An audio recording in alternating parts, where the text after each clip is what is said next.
papan panggonan kene. Iya, Kang. Babar pisan gak ngerteni apa tujuane Kang Lopo. Oh, Kang. Wis mbok lumpukno kabeh. Barang-barang oleh brandal ngeju. Wis mbok lebokno nang guwa ngrenel. Wis tak lebono kabeh, Kang.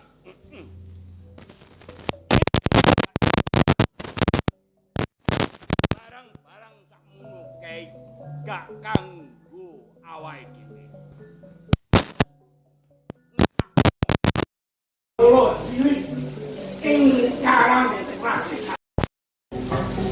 Kira sing mati ing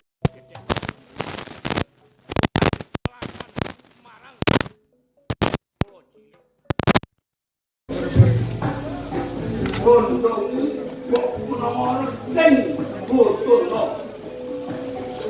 Ono sing tampat kang awakmu kulo ngono. Ngono ana.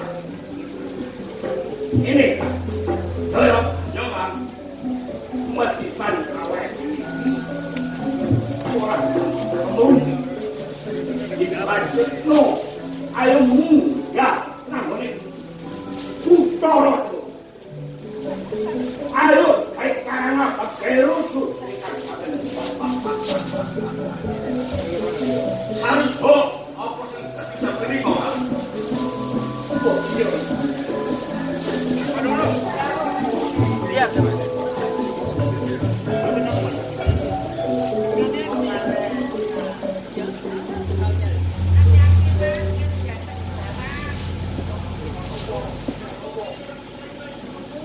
Hei, bus. Iya. Hei,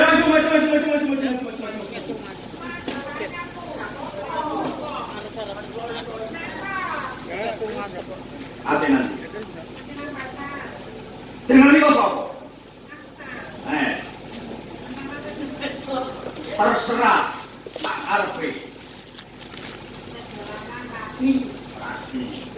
Demi jenis apa?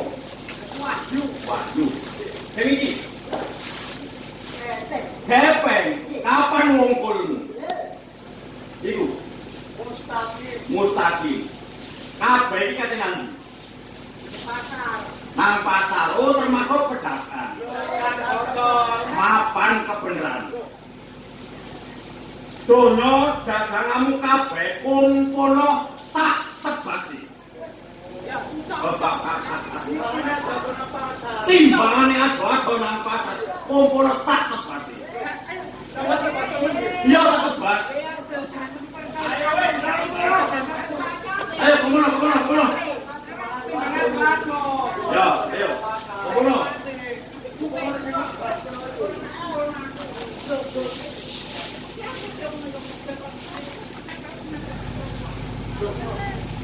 Barang wis digowo. Sing kok duwe gak dikekno. Duwe? Iya. Duwe opo? Lho, dagangan omah. Gak ngono. Ayo. Kapan sekolah?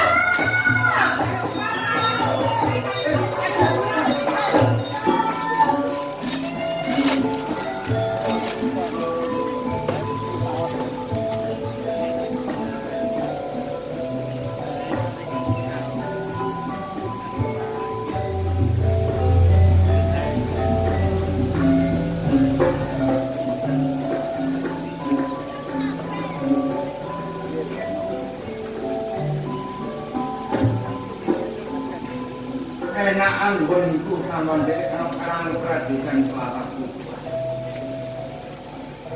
Krungu-krungu kaya ana linggahe Kelapa Tuban apa pawongan wani. Lakone api iki. Lakone api. Aturun nang kan. Saben dina kaya kawula dase kawula ari wis dikaro kambang dalan ono ing Kelapa Tuban. Hajal. Aku pengen ngerti. Oh iya. Kabeh wis dadi wong yo wong tuaku. Ing Kelapa Tuban. Mulut Sopo bau lagi wani mlaku ana ing Selatan Tuban tak lakoni. Kita sambutan. Kita Sopo?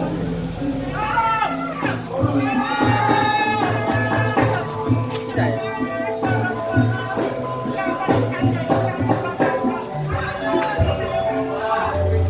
Biasanya. Banyak banyak. Ampun.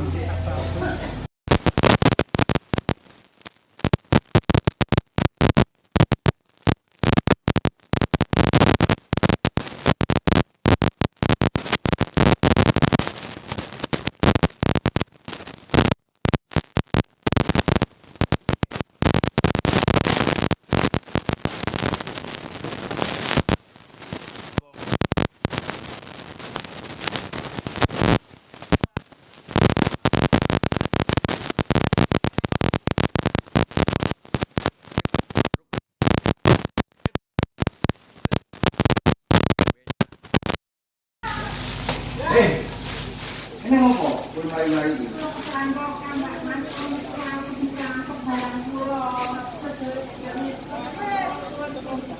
Barangmu dijaluk karo sambantalan ana ing Selatan Tuban iki. Ojo kuwatir, tak pripun. Iya. Tak tutupe kowe pokoke tak lironi nek kanggo lironi. Barangmu sing dijaluk karo ngono.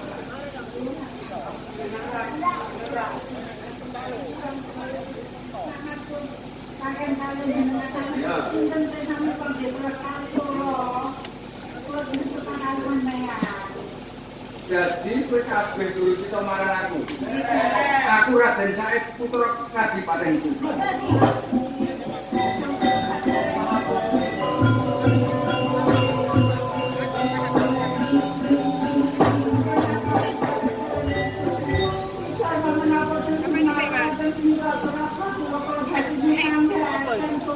Aku ora pareng.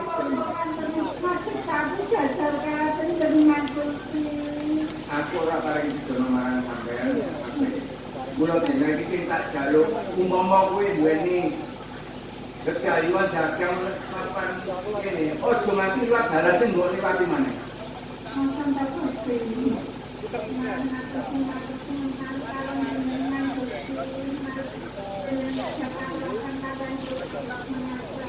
Iya.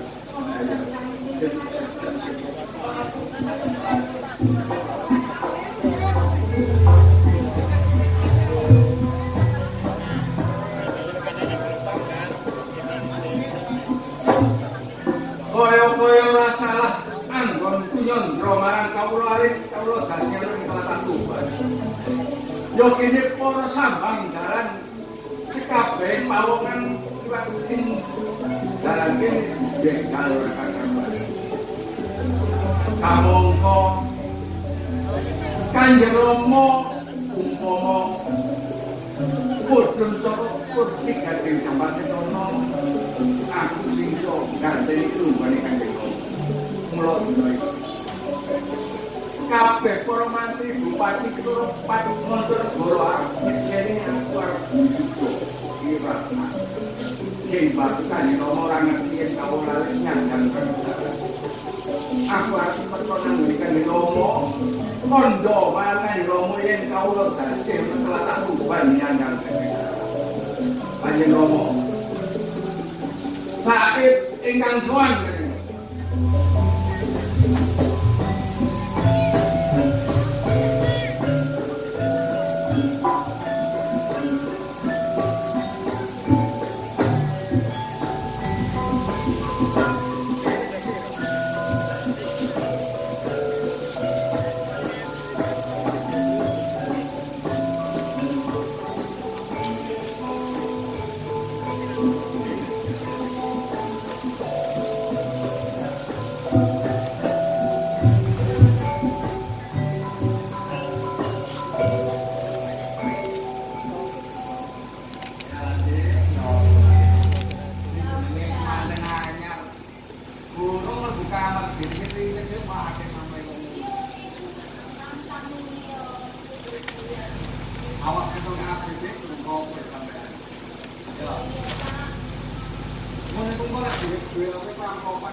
Tetap.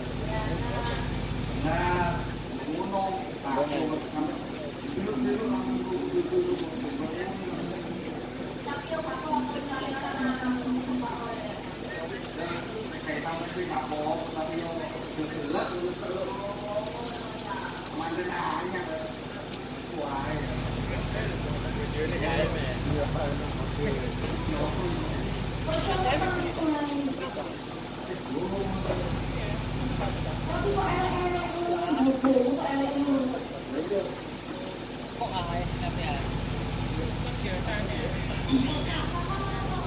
Jangan disimpan. Awakmu kepengin ro sapa aku? Aku Jos. Nek tak delok omamu iki plangtunge jalur kuning iki kaya-kaya kemanten anyar. Manten anyar. Rin. Ya, kemanten anyar. Yes. Cek durung kanggo blas. Kereng mesti pas biaran. Waduh, mapan kebenaran. Toto. Ini. Iki kan bojomu. Nggih, bojo kula. Bojomu tak silihe dlut tuh. Lah iya. Bojo kok disele. Niki paribasane koyo pedan motor niku pasti anyar dereng kula tumpaki. Bar gawene tak balekno. Lho, mboten saged. Hei, dudu kanggo aku. Yo, kanggo kakangku, kanggo kok. Wis sene iki. Gak, Wah, oleh. disele gak rusak gak? Oh, mau.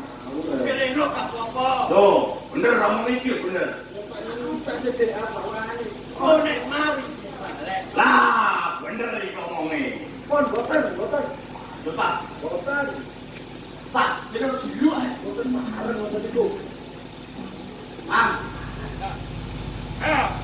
Ora. Loh, tolong.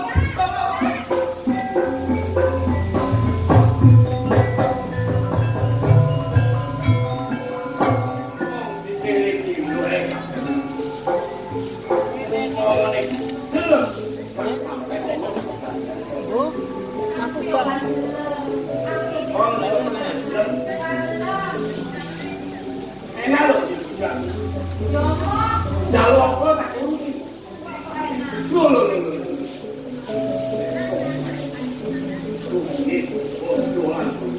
Cari belum?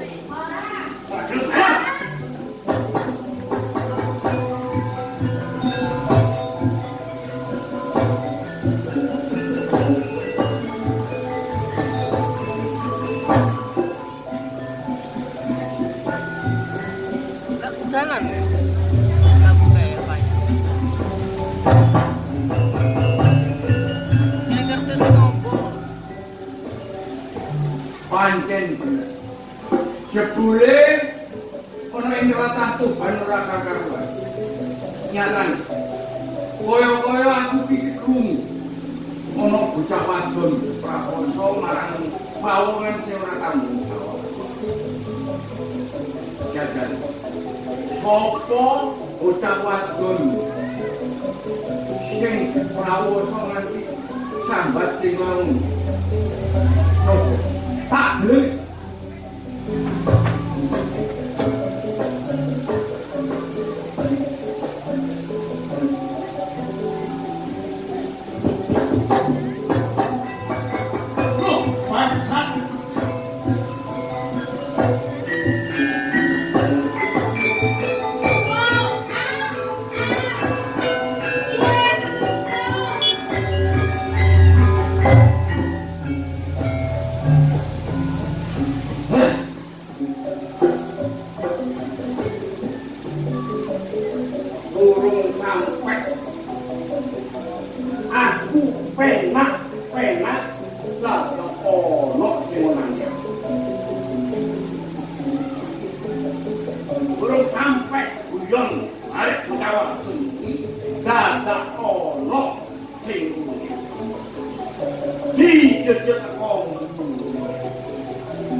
supaya prajurit kok ing tujuan sing gawe rusuh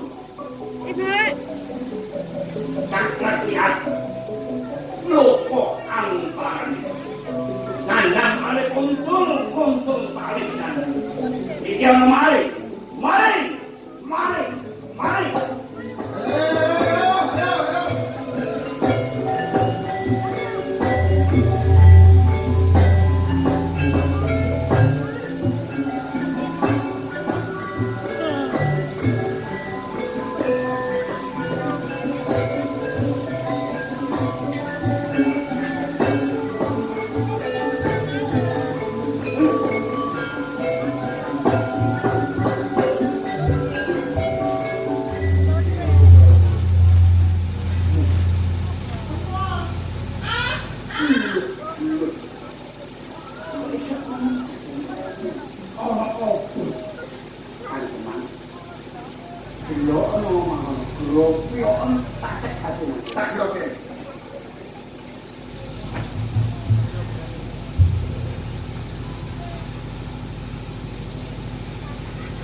sampeyan grobek teko omah yo iki barane pabrik lakonan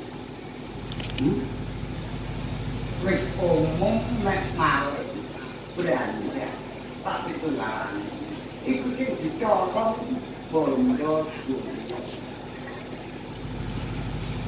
ana mas-masan nek duwe kan dulu yo ewah menyatane sing mbok colong dunya bondo kok yo arek lho. Oh iya. Nah, cewek kon dadi maling sing sepi mondro. Tak tegas tapak palune wae. Ojo kate ditopeng. Bukan topeng ada kono gemang wong ya. Asal warga. Bijaksana. Saya apa kate karo? Iya. Lho.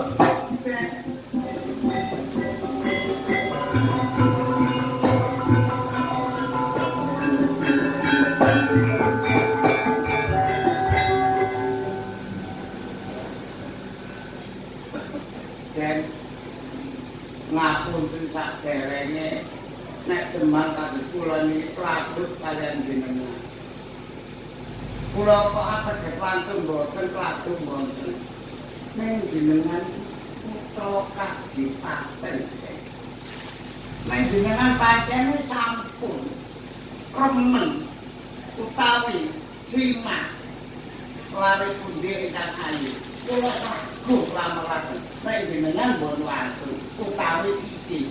Lah nek klan semacam asmane kanjeng Rama jenengan putra kadipaten, putra bupati Wilopika kota Tuban. Ngeten iki mbon lakone lakone kewan.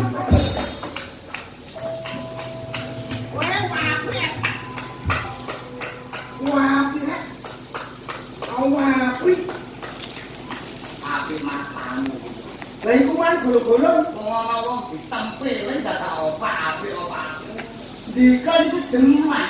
Nek kula tempel kan masak. Dikon iku nggih demak enak-enak nggih mriki kula lho.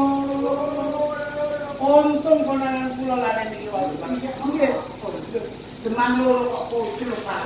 Ini ditempel kan dijebel. Lah sampe ditempel lha kula mbelane para berandal niku dadi mlayu kabeh. Apa?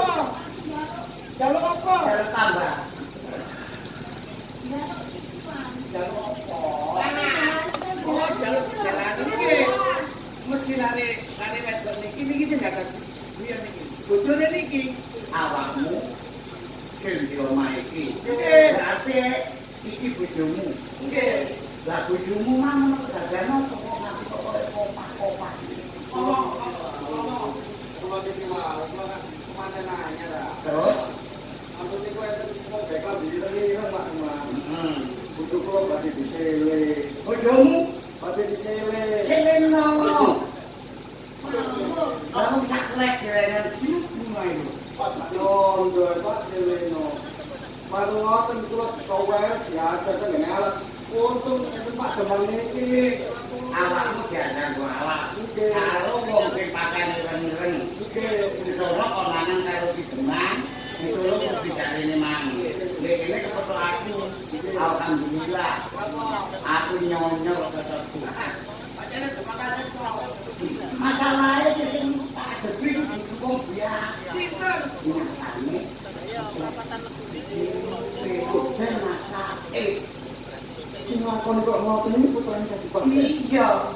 Pak Demang, kapak-kapak lo ya.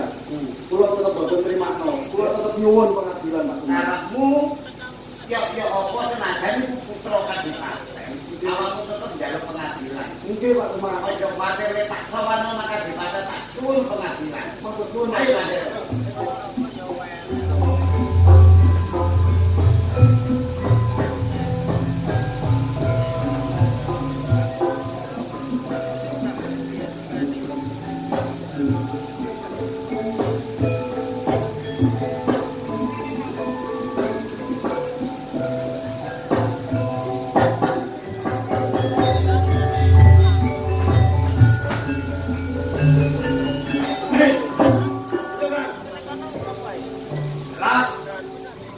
Ras anggo poe mang beres mahal. Rasakno enake. Iya.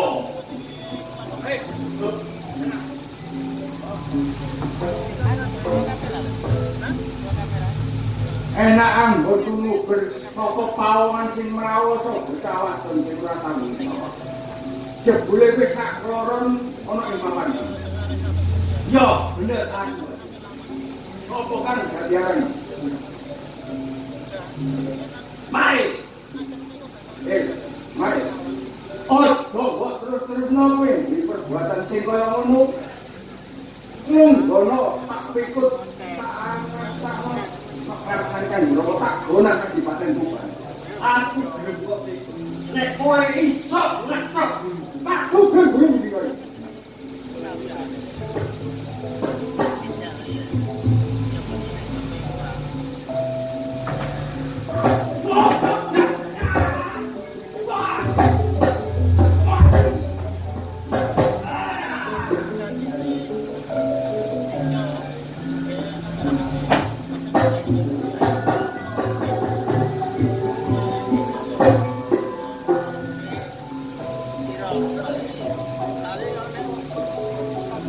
hei, di sana.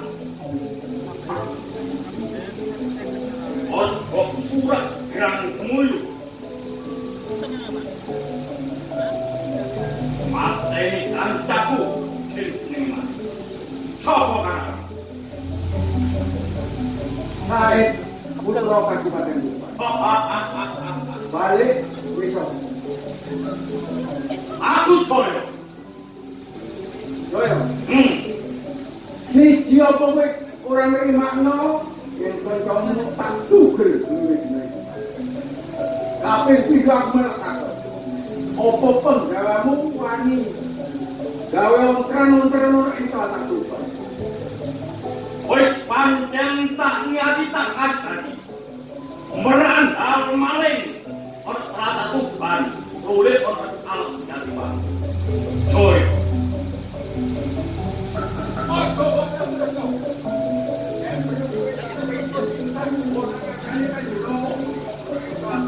Tunggu! Anak Joyo kan merimano. boleh kursi akeh. Wong tuamu, koyo tito. Ngekerok embunge dhewe. Kawula cilik. Ojo manik bayar upeti. Dipangan sak bandingane kae. Nage peti. Kepasan gak kowe. Mas punya ono sapi, ono wedhus, iki sing ada pabrik.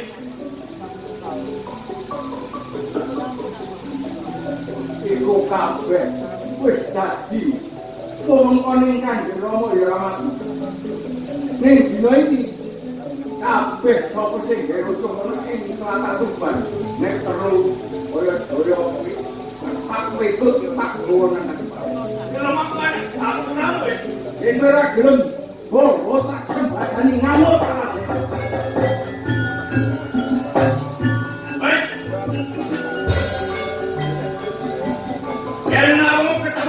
jadi pamungkasku kang arah kamu boleh percaya pamungkas tak keberodok tak sembah di perigram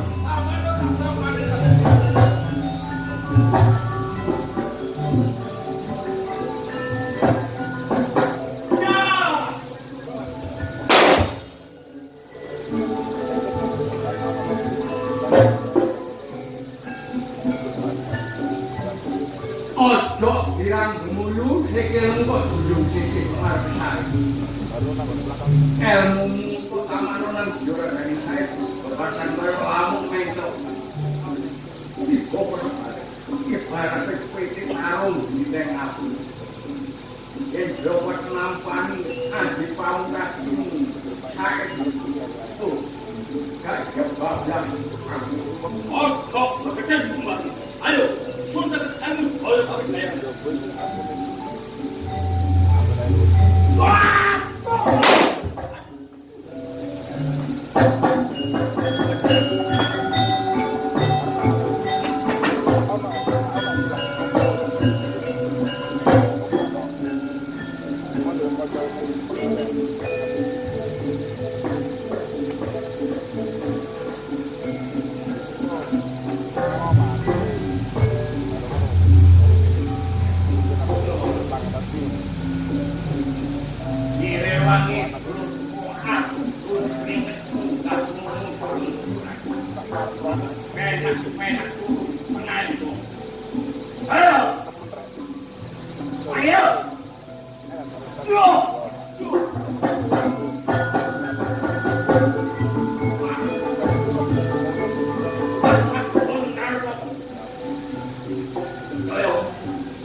tas saya Bupati Donggaro Arek Norman putra Bupati Tuban Boyotito kerah tempat bener kan nek ngono tak kelek entong iya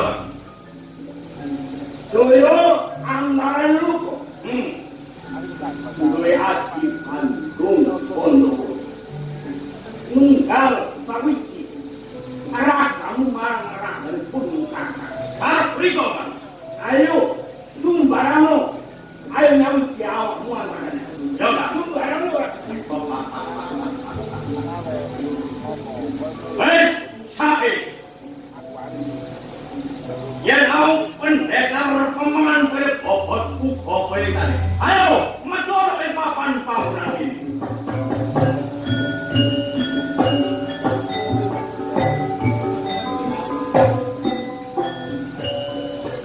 enak anggonku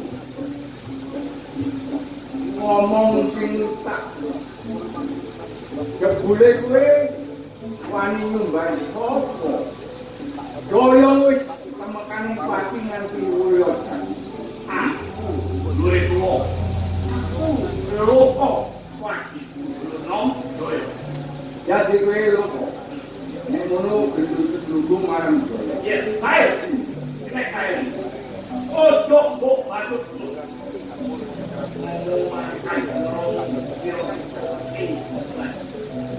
sing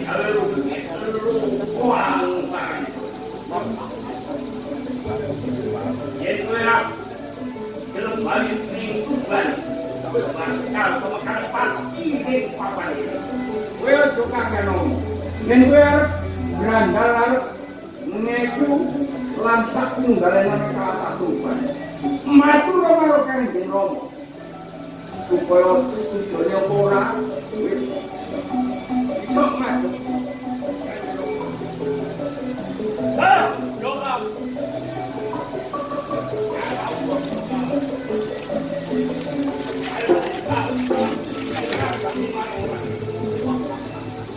Ayo kita masuk. Harap, harap. Ojo segeden sumber takon. Ayo. Nek kalego gak iya, kowe sakloron maju bareng. Aku ngerti yen kowe duweni anti panu Bondowoso. Ning ae Pak mundur sak rangkepen dadi siji. Ayo, ayo Kak.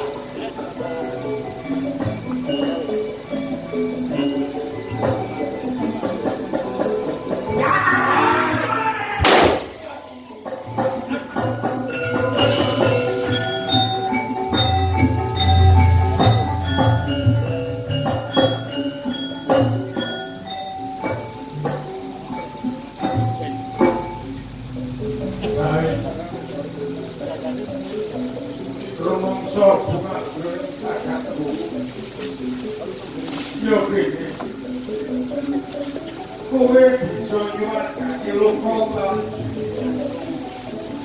yen kowe umat layon ora katakan ting ono ayo iring-iringan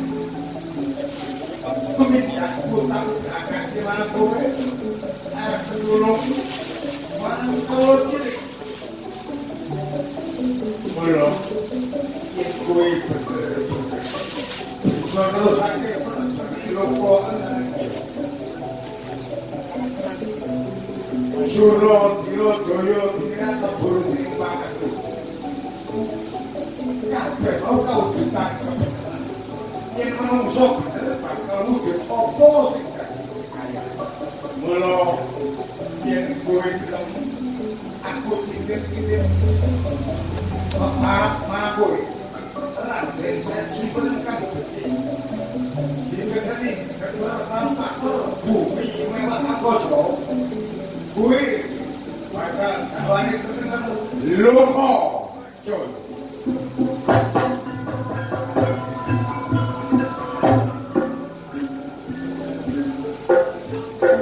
yen tak rasa-rasano bener kandhane loko dadon ning sakloron bener tumindake ning salah cakane ya ta senajan wis sakloron wis tekaning pati nganti yen swara sing kaya ngono wis bakal tau mula dina iki yen loko dalah derek titip jeneng marang sakit kaya aku gak oleh sakit pohon dipen kan aku kok nggak papar loko joy Pasar kreatif. Paling utama budaya. Karena seperti itu loh. Karena jam makan.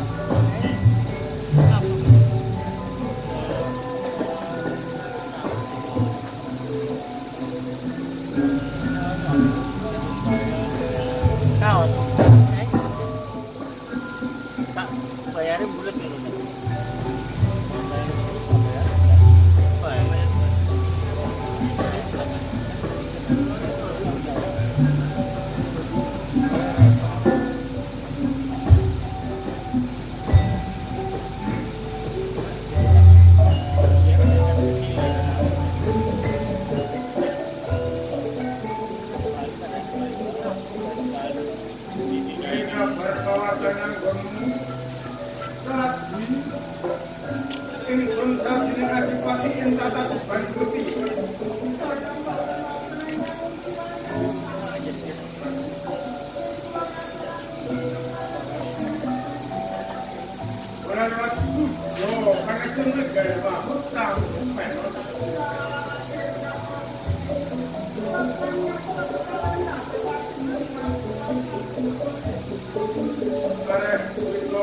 Tak ayulah seorang kiekam berpalakan anggonmu, manggon ingkang tampak oleh kata.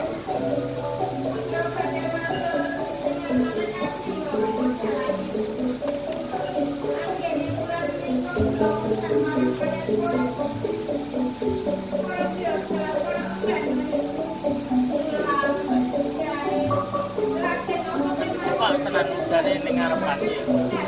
Pak di tengah-tengah wong biar ya lagi susah ya. Siji-sijine Atmaja kuyo anakku yo putra. Rasa kang endah Sultiya Ayu Ingwan.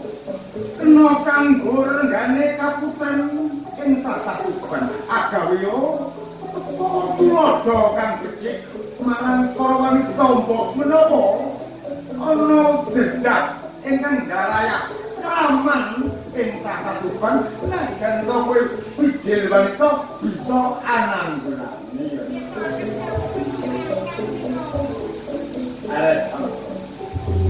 Boleh gandeng saka iku pirang-pirang tondo Atmaja musiraden sae panason ing paseban agung Pandhapa Tuban. Piye kabar?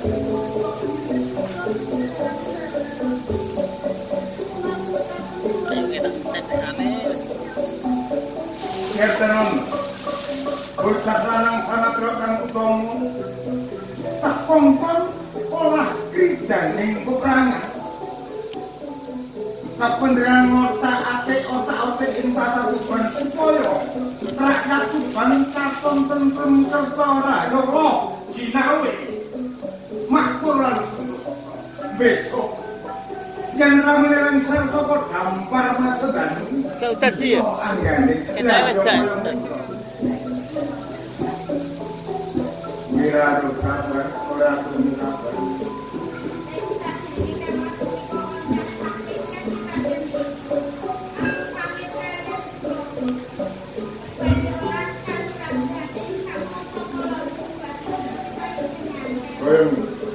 Menungso ing alam budaya apa maneh duduk wong-wongan Raden saya kudu bisa mudi karesupan ilmu jaya kawijayan guna kasmika lepas sangkan parang mati kejujuran lan kebenaran keagungan kudu panggon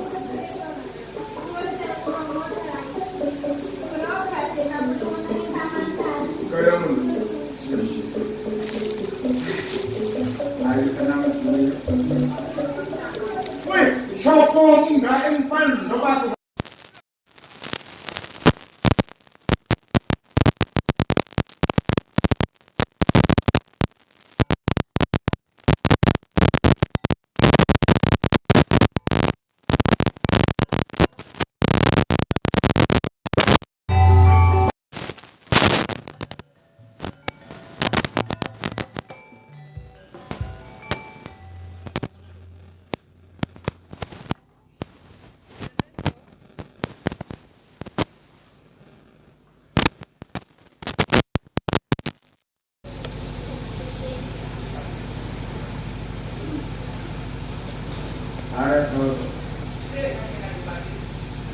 Ing kupingku Pandhapa kowe ngene icat-icat kene kowe tak lambemu sing telesapan iki Pandhapa Agung ora ngono ora kena diselek lan ditolak kabeh mau gaweane Gusti Agung.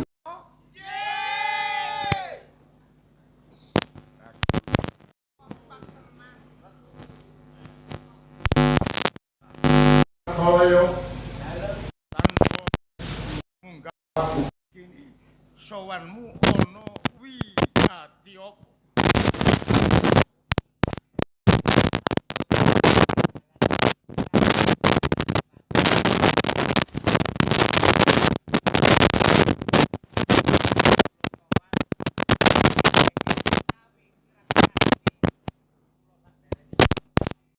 Ora dadi boyong apa? Demang kang pinircaya dening Adipati ora luriji Kakang Martalaya. Yen to Martalaya iki ngaturaken apa sing dadi kekarepe akeh benere timbang orane. Apa kedadean apa? Ngapunten kala wau kula medal saking Sunja mlapat teng Karang Prandesan wonten kawula alit ingkang dipun pidha dipun gepuki kali siap cemeng-cemeng. Oh. Ateges menungso sing letek tumindake jahat atine. Ya. Kakang Demang Santa piye cetha mripat Nurode? Semerap. Tenan. Tenan. Kula kajeng nulungi mboten wantun. Wih, Kula melayu. kowe tak dadekno Demang iki kudu bisa samubarang ngadepi masalah ing kadipaten. Ya gene kowe ra wani ae. Mboten wantun. Apa sebabe kowe ra wani? Niku serem-serem wajahe. Oh, serem-serem. Rempak. Serempak. Demang Kosim, Piye Kanjeng Adipati? piye pawartane anggon musawan ngadhep ing ingsun sawijining Nalendra Adipati ing Tata Tuban. Kanthi pangestu panjenengan sami kanthi kahanan rahayu Kanjeng Adipati. Balik pujining sun tampen ana. Nggih dinampi Kanjeng Adipati. Ora ana terus. Mboten. Lah iki bocah saka ndi kok ora nate weruh? Niki ngertos iki Demang niku Asantolaya niku. Martalaya. Oh Martalaya. Kowe jaya wae asma iki dibancaki. Nggih. Iki sapa? Nika tasih Penduduk tangki. Jenengmu sapa, Dole? Yang sing putri? Bojone. Kowe marak sebar dadi ngopo urip kowe ora roh Subaseta. Tegese Subaseta iku sopan santun, mobrot mobot mari gini yo kowe.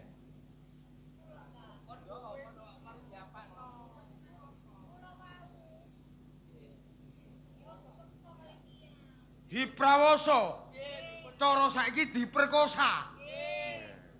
Kowe meneng ae. Lho, kok guyu piye to? Oh, meneng.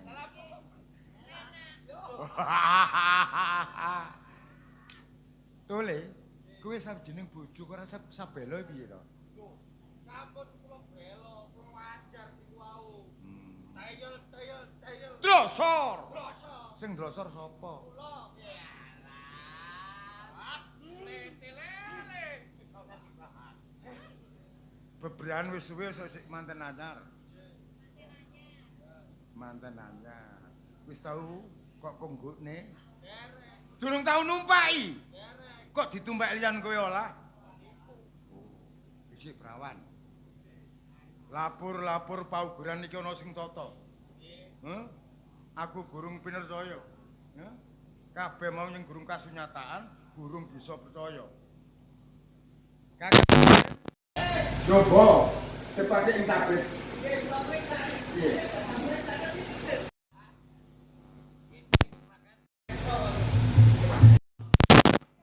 Kakang Demang mula sinyatake lan prosoku. Sampun Kanjeng Adipati. Piye? Sampun kula priksaaken dhateng tabib. Miturut keterangane tabib, saknika sampun lebar. Lebar ombo. Ombo niku Sing ombo apane? sing ombo niku bayange. Oh, Pak. Nggih, senti. Sawahe. Boten. Wow, betul-betul senti. Bapak merah senti.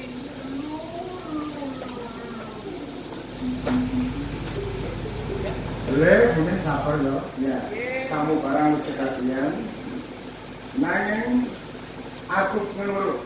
Kowe ruh privatno bukti menungso sapa mergo ing papan ini ana aturan. Yen ana tumindak ora ditandoro yen nemen ketane duduk potong gulune ditidurno. Supaya ana komunikasi sing ora tumindak ya ora rekening jagat. Sopo Kadipaten Tuban. Pang ini saking ya ini Kadipaten Tuban. Tapi lebih Kadipaten Tuban. Nopo sampe mawon. Peraturan wong liya braya najan rabat ing Pandhapa tulasku dhewe bebasane yen tumindha wajib kudu ditundara lan ditutur. Ya.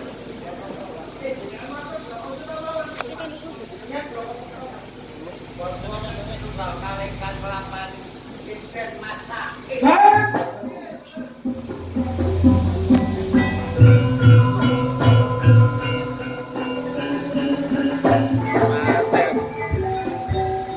Lalu kan dikompres sama mate aku.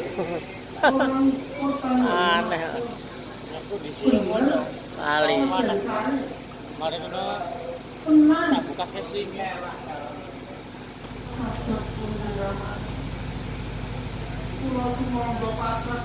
Ali. Terus nih. Kuwi urus sampo saya tak ketahui paman kene. Enak ya kayak channel loro ya. Gak sang edit temen. Gosem. Timbali Said.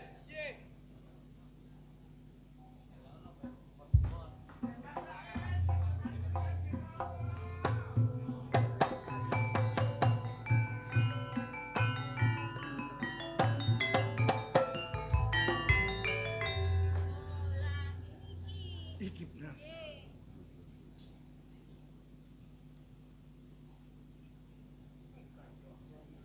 Said, Dalam Kanjeng Rama.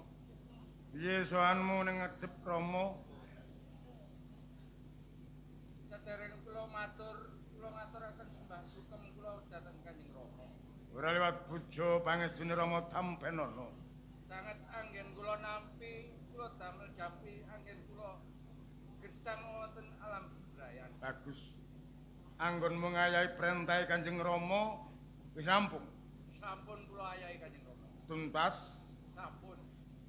Nanging dadosaken kageteng manah kula katimbalan Kanjeng Rama. Wonten pigatos menapa Kanjeng Rama? Aja mbok tutup-tutupi. Dupeh. Kowe anake Adipati tumindakmu gawe sakarepe dhewe. Kowe mrawasa bocah wadon kae. Kanjeng Rama.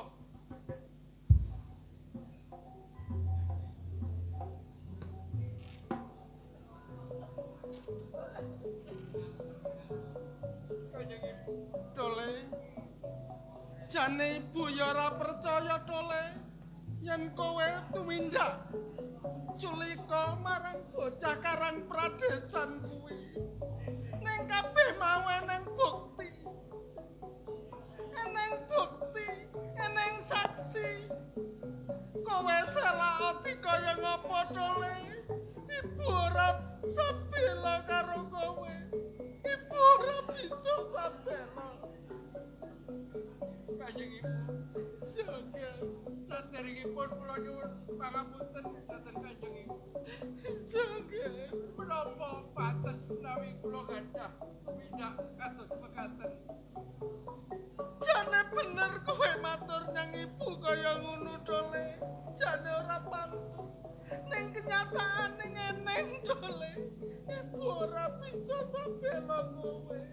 Pasrah dateng panjenengan ramane. Nuwun sewu Kanjeng Rama. Saderengipun Kanjeng Rama dakwa kaliyan kula. Kula kepingin separap sedaya menika sinten ingkang matur. Demang Martoloyo saandane uga sing mbok prawasa weruh pasuryanmu. Dados para demang ingkang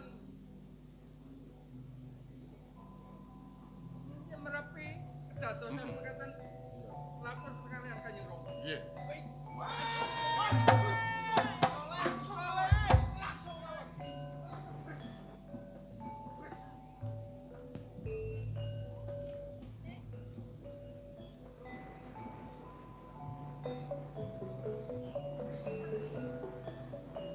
Said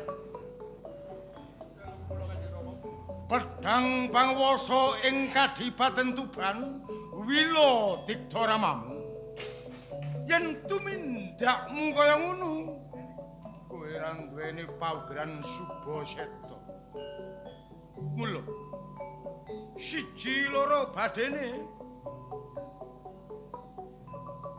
kowe mrawasa ora Kanjeng Rama, matur sewu lepat kalian Kanjeng Rama.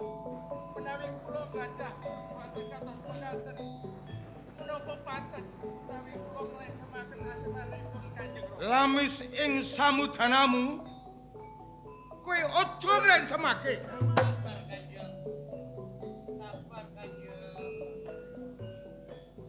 mestine kowe kudu mikul dhuwur mendem jero marang wong tuwa. Wong tuwa pawakan kendhirana kecantol rene kecangking. Yen toya kene ora papan. Ora papan kowe dadi anake adipati. Inggih leres dipun Kanjeng Rama. Sewu lepat menawi kula badhe perbuatan kados penganten. Sumpah demi Allah kula boten tumindak kados penganten Kanjeng Rama. Wis bandane wong salah ngaturno kaluputan. Merucut saka kudangan rogol saka gendongan caplak andeng-andeng ora papan dunya. Oh, tak percaya kowe.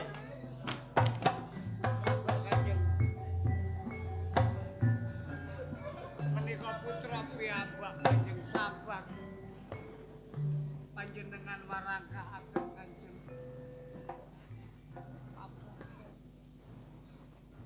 Kakang Demang.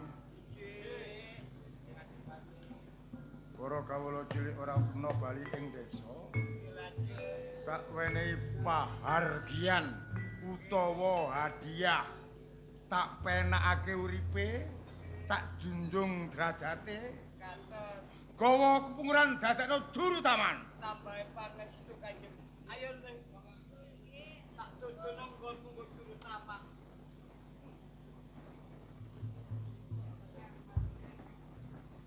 Bune kedadian iki aja nganti keprungu dening anakmu Sirasa Wulan. Mendah kene apa maneh kawiyak wadi saka Bupati Moncopat Negara Wirang Lengsem asmane Wila Dikta Ramamu.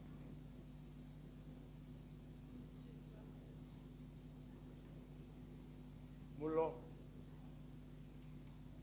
Rasulan Kandhanono yen takon Kang Mase olah kridane gladi peperangan. Ya.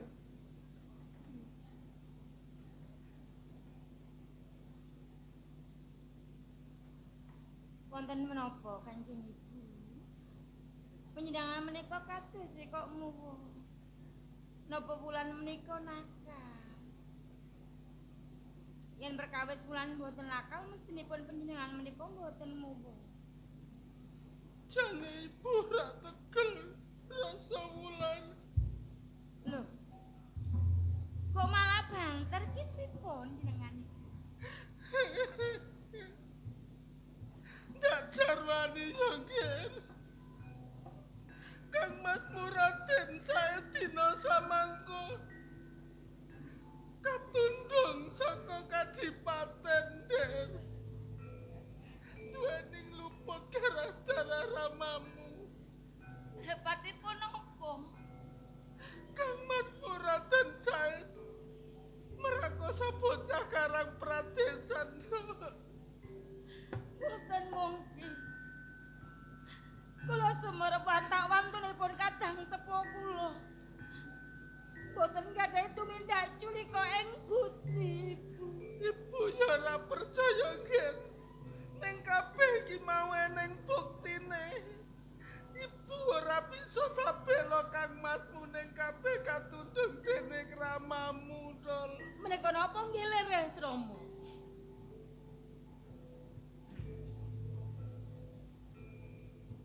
Rasulan Dawuh. tak tutup-tutupana ibumu wis kon. Yen saet katundung saka Pandhapa Drupada. Amarga Tumindak ora kena dicontoh dening priya. Saendhinging tatah Tuban. Agawe gelaning Rama. Ngeleng semaki Rama wani mrawasa wong Karang Pradesan.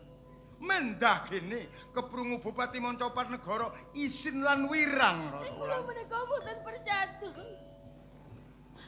Ibu. Rasulullah. Kang Mas. Weh, Wulan.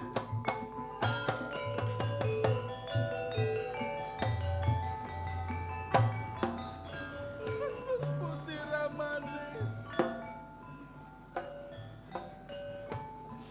Putra kekalih sampun oncat saking Kadipaten. Bune, Inci. ora usah ngruntuhake lu. Nang iso lu sedina ping 7. Inci. Raden Said sik lara atine ra bakal kali. Mula ayo munggar ing sanggar pangangelatan meminta marang Gusti Kang Morbeng dumadi anakmu sakloron diparingi kalih sambika.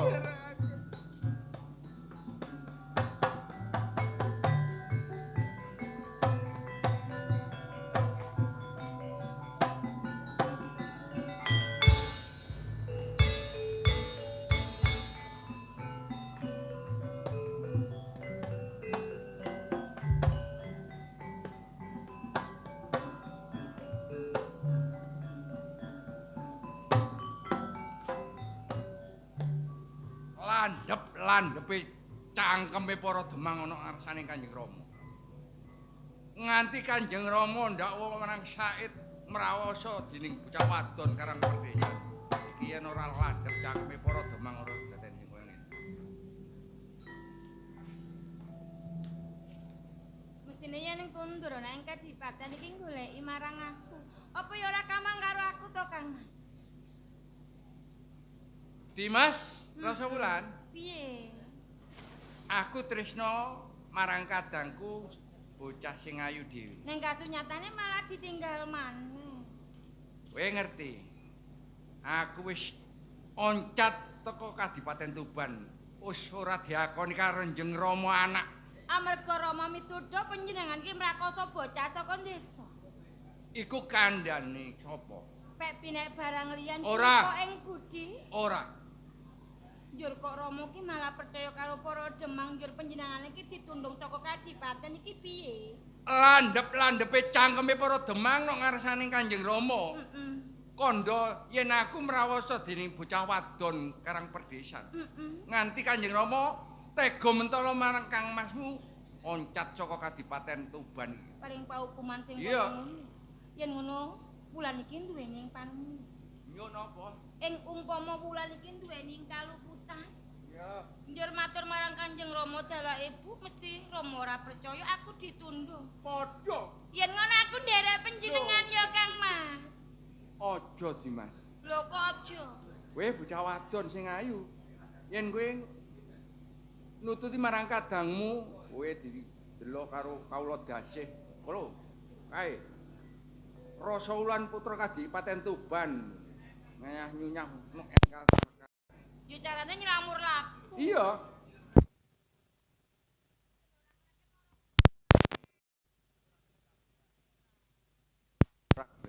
Ning ora pantes yen kowe mlaku bebarengan karo Kang Masmu. Yo. Kowe kei tumpakan. Apa tumpakane? Wujude kreta kencana. Rupane piye? Delengen kae, Dimas.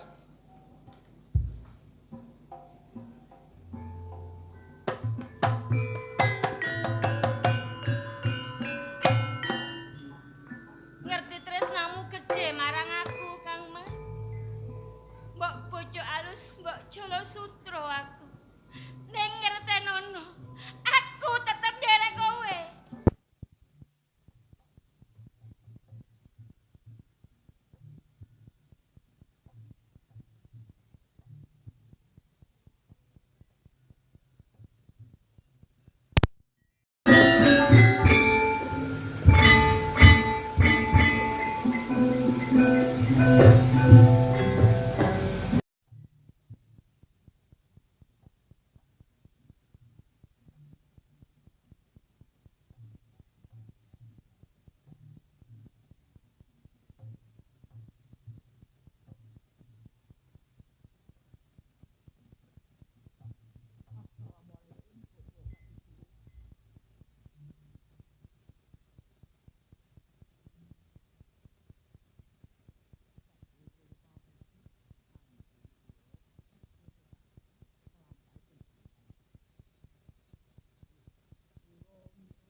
tapa sak nduwure wit-witan.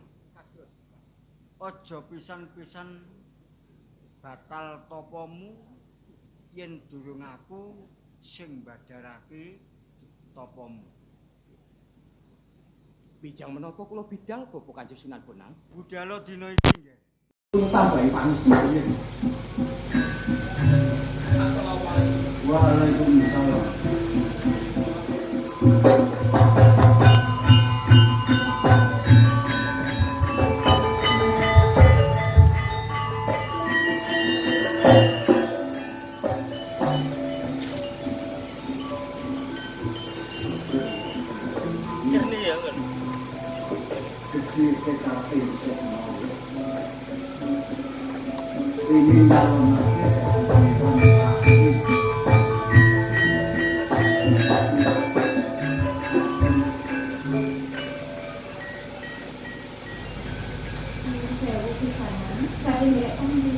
Iya. Niki wau napa wonten tiyang lintang ing margi mriki? Kakung. Sebenarnya aku ning kene kok ora ana manungsa. Kabar besar. Kuwi iki rasa mulang ngono kok iki. Terus niku. Kuwi anake Bupati Tuban. Niku pinten? Golek sapa? Kang Mas kula sae. Banyo. Mboten sesarengan kan kadang sepuh kula. Iki alas gede.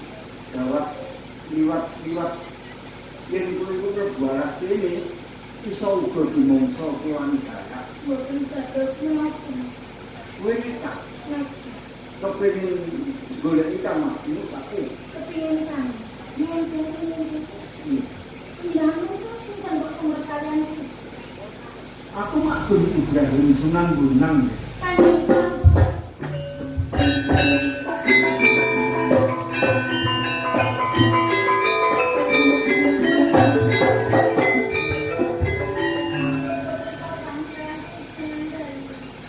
Ngatiko wulan.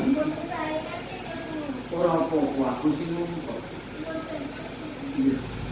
Wulan, ya bupati kan. yen kowe kepengin ngecek pembukaan Mas Muratin sakit, ono syarat-syaratane. Anggap terus menapa dadi kula lantang. Kowe kudu nglakoni komiter. Apa niku? Kados pripun? Yo kaya kewan pitan kuwi sikile papat ateges. Kowe tapamu kudu mlaku karo mbrantang. Boten wonten cara lingkungan. Yo mung mlaku wae pinggir kali timulun terus aja pati-pati mandek nek mulungaku yen durung ketemu Kang Mas Muratin sakit. Panas Iya. Heeh. Kayak baru tahu kayak.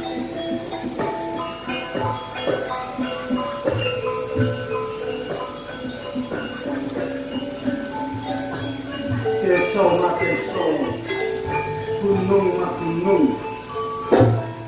Yen ku goleki jangkeke Dewan Wali ana ing tanah Jawa. Nanging durung sing dikarepake para Kadang Sunan yen tanah Jawa iki wis ana Wali Songo bakal dijak bareng-bareng ketemu masjid ana ing Demak Sindoro. Nanging nanti saiki aku durung ngomong aku. Yen nanti aku bali ora nggawa jangkrik Dewan Wali. Ya ngopo sing tak lakoni karo Rasul. Ya Allah Gusti, paringan hidayah katon. Kula nyuwun. Panjenengan ingkang Maha Suci, panjenengan ingkang Maha Kuwasa, panjenengan ingkang Maha Agung. Bismillahirrahmanirrahim. Ayat Tuhan jama'atul mustaqim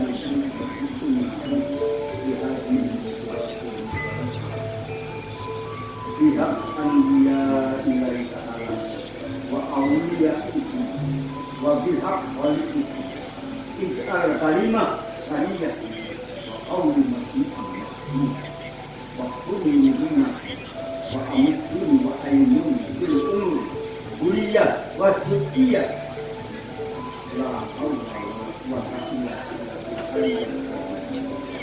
menawa menikmal wakil menikmal maulid menikmal nasab yen Gusti Allah ngersakake tanah Jawa kudu ana wali songo insyaallah tetep ana wali songo.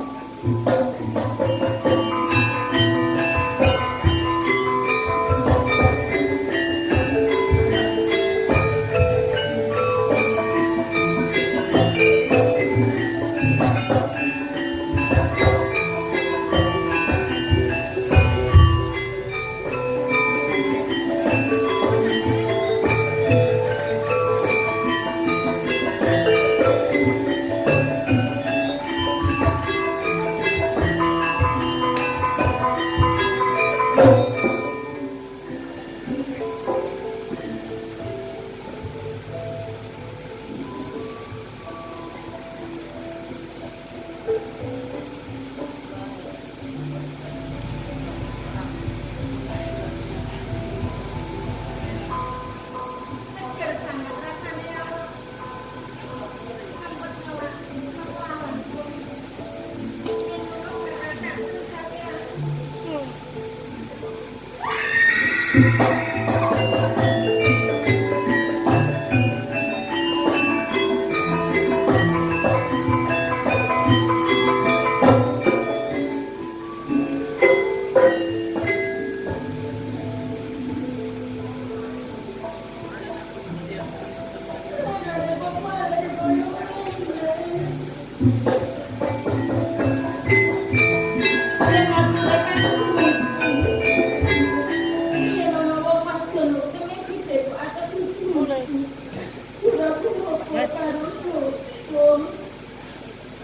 Kita silakan.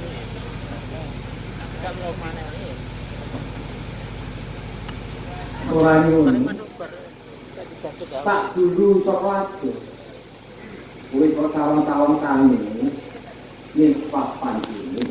Jeneng iki sapa? Ulang. Jur enak.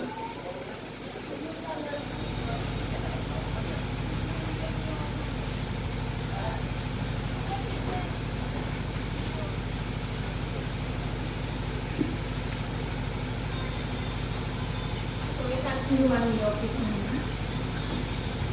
Tenan mung ngakoni apa iki. Ketok ana sendane iki nak rasane kusurake. Gerak ngombe ning kuwi. Ning cumacaan malah wetengku mau dikecene koyo iki. Gur sing gare aku bingung iki sing ini. Jadi perkara ini kowe tawang-tawang wis. Ini dak ceritane. Sejatine aku toko mawon. Jutus kang pasti suka dulu.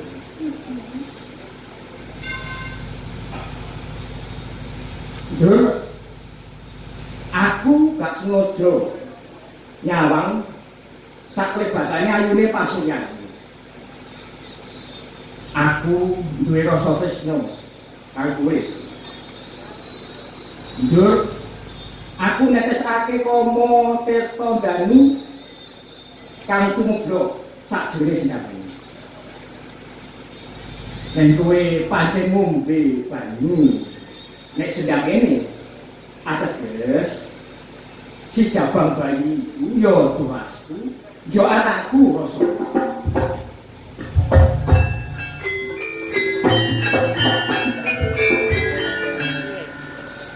Ora usah susah, aku bakal tanggung gunjang.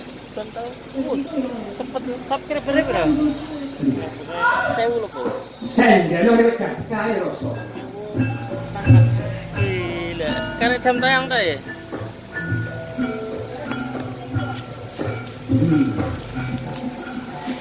Kaya ini lakonmu mau waktu. Iya. Tak domane karo Gusti kang antara jagat. Muga anggenmu ngarake kalis insam.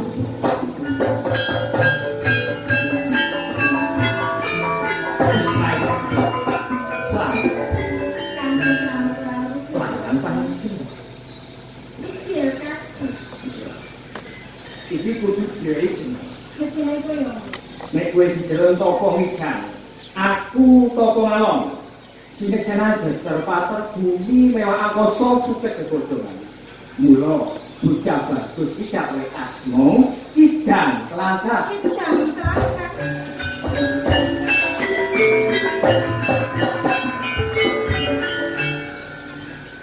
Yo wis tak wehi jeneng mestine pasuryanmu iki sakmo buka. Lah kok susah tansaya bingung. Aku tak sudah sedih. Aku rasa putri Bupati Wirapito seperti itu. Metu saka kadipaten aku sing nurun agama. Mungkin rasane wong tuaku tak lurus. Dan aku balik ngomong sekolah jaman bayi. Aku senang ngomong.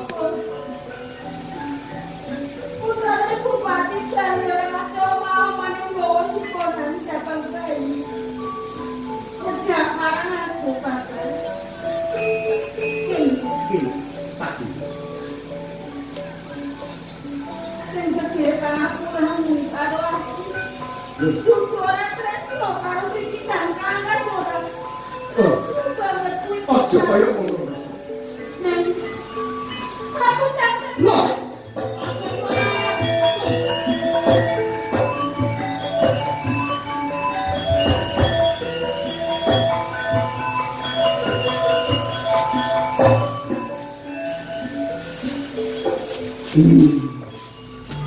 Jago piwali ning tanah Nusantara Jawa ora kelasanan yo mergo kowe iki rasa ulang iki kowe sijak bangkali jalo mau pinjol kepiye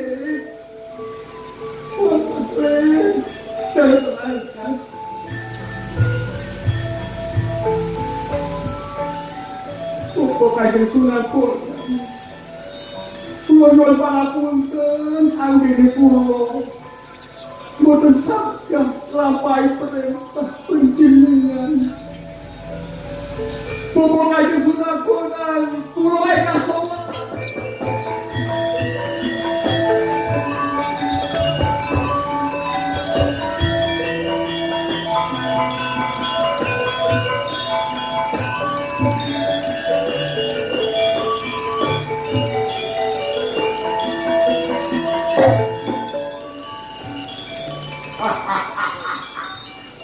Lokajaya. Mesisan saraing dene lebure papan dina. Ya api ya. Sambang dalan ana ing tlatah Tuban. Reh diring jenu merawurak keret montong parengan singgan duruan bangilan Jatirogo. Kabeh dadi wong kene. Lokajaya wong kaya aku. Sapa wani liwat ana ing alas Jatiwangi kene ning barang tak jaluk, balik tak jaluk. Suget waduh rogo iki.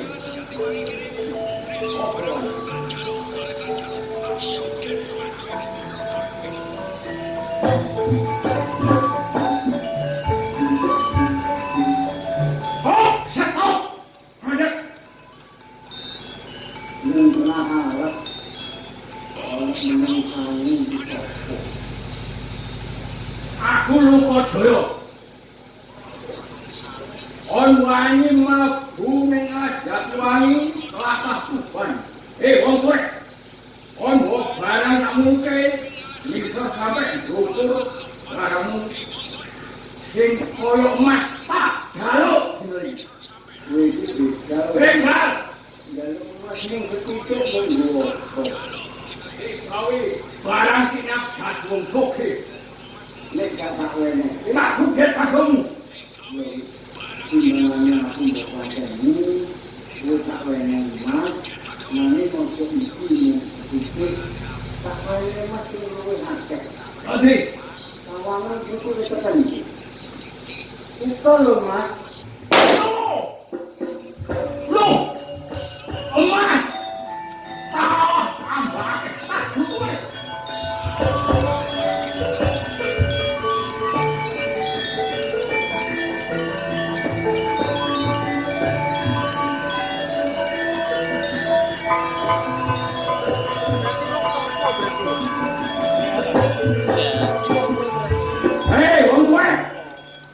aku matur nuwun karo awakmu. Dina iki kon ngidoli bareng tak jaluk Mas gak oleh kok idoli sak kondongan kesaratan. Mas wis tak bolong lho. Kok nyusuh iki.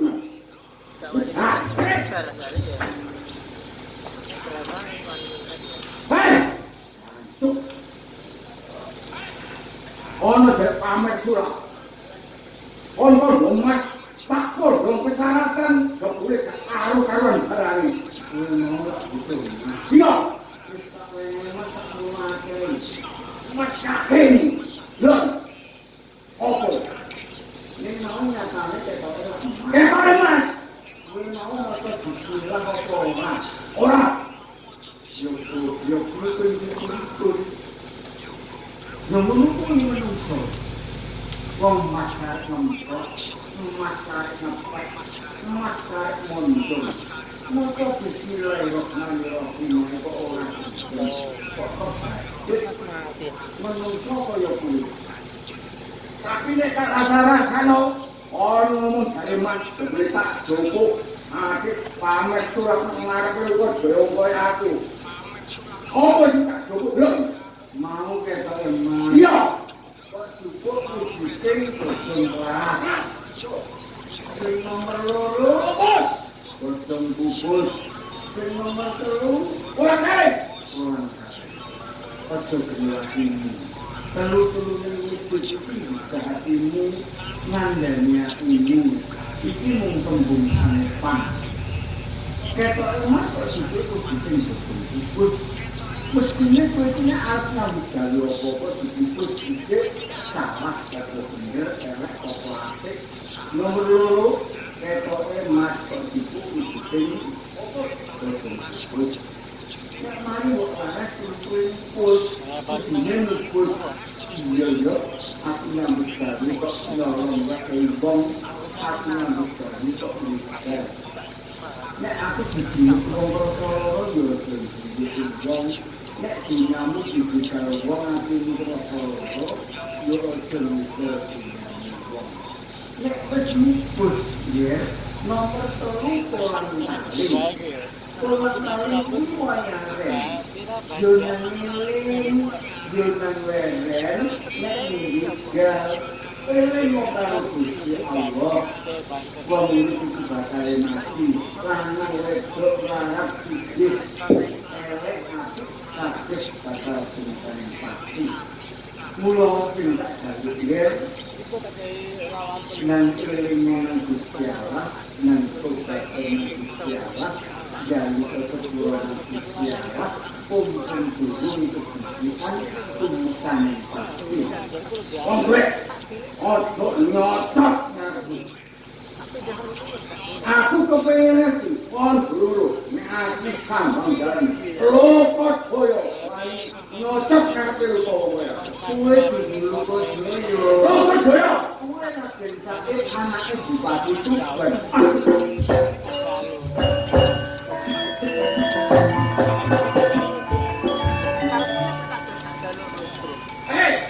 Wong kowe aku percaya yen batang aku Raden Said yo takoni pancen aku putra Raden Said putra Raden Tuban ning kok pesok kae aku kepengin perlu sejatine kowe sapa kok dipinangkanmu kon gak iso ndukno sapa jatine tak sugih padung. Nek kepengin mateni aku yo angkaten jamanmu. Ada nek kon gak aku kok dipakan dulu. Kandhane yen aku isul kali alim aulia Allah tanah Jawa. Aku nak dun Ibrahim Sunan Bonang. Aduh.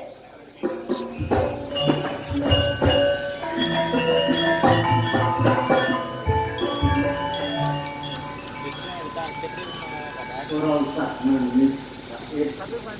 Mengikut wong desa ora cukup nangis. Ngarep patri sondyo nang tobaton Gusti Allah nak. Nang tobaton Gusti Allah mung lawan tobat isih mila.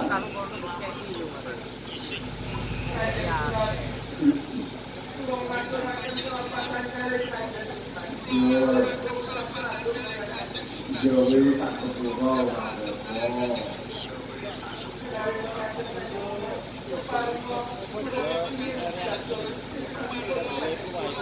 kepingin jadi murid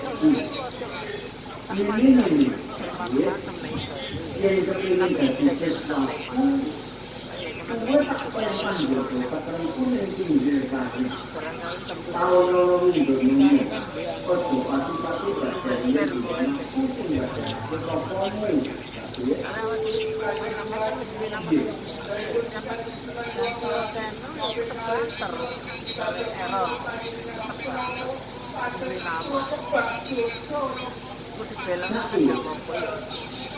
senajan toh dosamu sundulane nanging yen kowe gelem tobat sing temen karo Gusti Allah dinapura ya karo Gusti Allah Gusti Allah itu Maha Rahman Maha Rahim Maha Ghafur Rahim inna Allaha yaqbalu taubatal abdi ma lam yughayyir Gusti Allah itu mongko tobat manusa selagine ambekan guru teko penggowokan tobat yen panjenengan jogong ketempun ing pinggir kali lho ojo pati-pati badan pokoke sing dihormati sing badan pamanono kita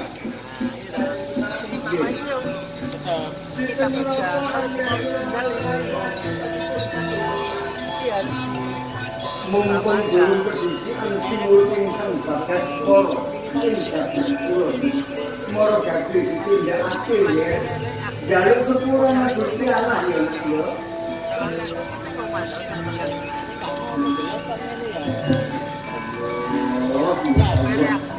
ya Allah Gusti anak bupati dadi maling anak bupati kok dadi begal aja dilokno yen ana wong elek aja dilokno yen ana wong melarat aja dilokno mbok menawa wis lakone menungso iku kudu kaya Gusti Allah lalu jalan lurus nek arep dunya ana elek ana apik terserah menungsane sing diliwati liwat dalan apik bisa tekan kene nek liwat dalan elek bisa tekan kene hasilnya ditek diri wahada imahuna bidai Gusti Allah tetep dalam jalan lurus pilih liwat sing elek apa liwat sing apik sak karepmu menungso gak usah ngelokno wong dan tobat oleh Gusti Allah supaya berhati-hati di ngapura Gusti Allah ben ora nambah-nambah dosa dirayah ana ditokmu dhewe-dhewe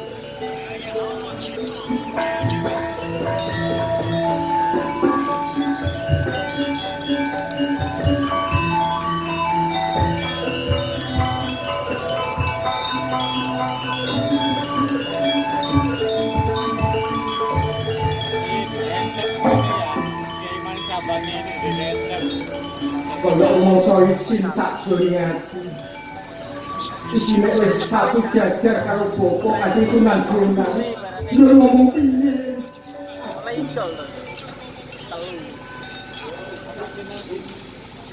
kedua ya ngono kok pengen nyawa diwan wae oh tak pernah kok iki kok tak ngene iki pengen sapa kowe ketemu dadi jatuh iki apa oleh-olehmu ora jatuh kok menungso kakean sekarang mereka sak iki kita menungso sawadon kosong idam niku tani ketok kentole kuning kupune putih pemecah kepingin kalau jalan gue bisa wedok terus meteng kowe umpamane dadi kiai duwe pondok pesantren kira-kira murid-murid wedok iku meteng kabeh ono lulusan ben gampang dadi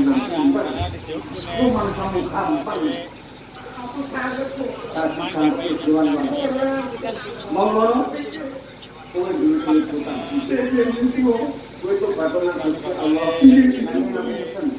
Kula kok jajan bae. Kula kan jajan bae sing gak dosa gak perkara. Aja pisang-pisang kok sengsarakake. Mbok akal, coba tanggung jawab kok ya. Kulo pamit kok.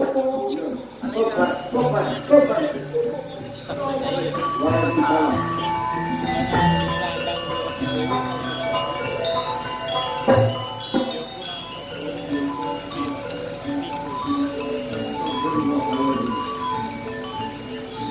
Iki kali muridku siji Raden Said sing tak kongkon toko ning pinggir kali njogo tertentu. Tole, assalamualaikum Said.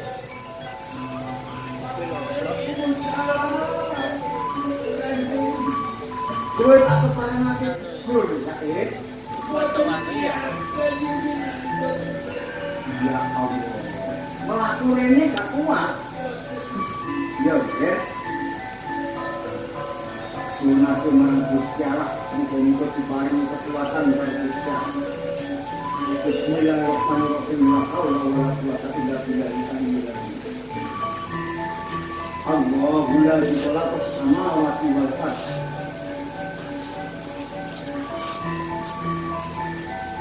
Wa idza maridahu fahuwa yashfi. Pun ada musibul hadid wajapun pilih nek rono sunan gunung kono gugur Said.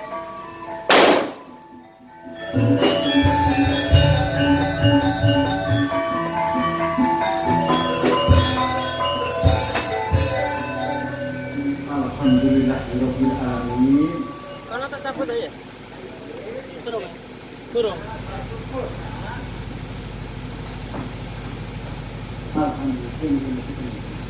Said, ini gimana kita akoni sesuatu ya, mungkin tak buruk kan pondok pesantren, tak ulangi ngaji sampai pinter, ini harus pinter ngaji. Apa kira-kira kue gelem, tak gade-gade jampe Dewan Wali orang yang tanah Jawa. Tugasnya Dewan Wali nyambung perjuangan Rasulullah Muhammad sallallahu alaihi wasallam nyebarake agama Islam ning tanah Jawa yo ya. Nanging eling Said nek wis dadi jagope Dewan Wali sing nomor 9 tanah Jawa. Aja gawe jeneng Raden Said, ajeng gawe nami sinten kan jeneng Raden Said disimpen sak jroning pribadi tak jumbuhake marang lakonmu. Lakon musik pisanan, tobat musik pisanan. Jogo tekan kuning pinggir kali. Jeneng Jogo kelawan kali tak jumbuhake dadi siji. Seksena jagat saisine kowe tak jenengake Sunan Kali Jogo. Allahumma sholli ala Muhammad. Om Selalim. Mari.